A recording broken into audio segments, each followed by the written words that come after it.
India ಫಸ್ಟ್ಗೆ ಸ್ವಾಗತ. ನಾನು ವಿದ್ಯಶ್ರೀ. ಇವತ್ತು ಕಾರ್ತೀಕ ಏಕಾದಶಿ. ಆಂಧ್ರದ ಶ್ರೀಕಾಕುಳಂನ ವೆಂಕಟೇಶ್ವರ ಸ್ವಾಮಿ ಸನ್ನಿಧಿಯಲ್ಲಿ ಮಾರಣ ಹೋಮ ನಡೆದಿದೆ.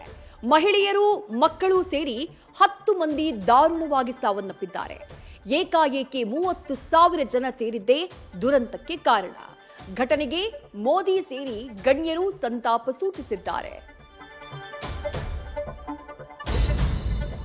ಇವತ್ತು ನಾಡಿನೆಲ್ಲೆಡೆ 70ನೇ ರಾಜ್ಯೋತ್ಸವದ ಸಂಭ್ರಮ. ಕಂಠೀರವ ಹೊರಾಂಗಣ ಕ್ರೀಡಾಂಗಣದಲ್ಲಿ ಸಿಎಂ ಧ್ವಜಾರೋಹಣ ನೆರವೇರಿಸಿದ್ರು. ಮದರಸಾದಲ್ಲಿ ಕನ್ನಡಕ್ಕೆ ಆದ್ಯತೆ ಬಗ್ಗೆ ಮಾತನಾಡಿ ಕೇಂದ್ರಕ್ಕೆ ಸಿಎಂ ಸೌಹಾರ್ದತೆಯ ಪಾಠ ಮಾಡಿದ್ದಾರೆ. ಬೆಳಗಾವಿಯಲ್ಲಿ ಎಂಇಎಸ್ ಕರಾಳ ಆಚರಣೆ ಮಾಡಿದೆ.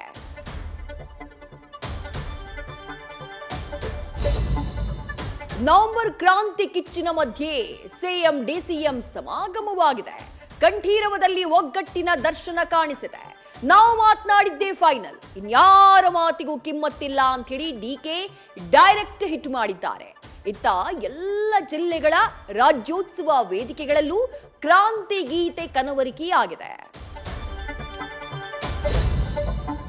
ಗ್ಯಾರಂಟಿ ಗ್ಯಾರಂಟಿ, ಬಿಹಾರದಲ್ಲೂ ಅದೇ ಸದ್ದಾಗ್ತಾ ಇದೆ. ಬಿಜೆಪಿ ವಿರುದ್ಧ ಕಾಂಗ್ರೆಸ್ಗೆ ಅದೇ ಅಸ್ತ್ರ. ಆದ್ರೆ ಆ ಯೋಜನೆಗಳ ಬಗ್ಗೆ ಸಚಿವ ಜಮೀರ್ ಅಪಸ್ವರ ಎತ್ತಿದ್ದಾರೆ. ಗ್ಯಾರಂಟಿ ಕಾರಣಕ್ಕೆ ಅಭಿವೃದ್ಧಿಗೆ ಅನುದಾನ ಸಿಗೋದೇ ಕಷ್ಟವಾಗಿದೆ ಅಂತ ಹೇಳಿದ್ದಾರೆ. ಜಮೀರ್ ಮಾತೆ ಬಿಜೆಪಿಗೆ ಅಸ್ತ್ರವಾಗಿ ಸಿಕ್ಕಿದೆ.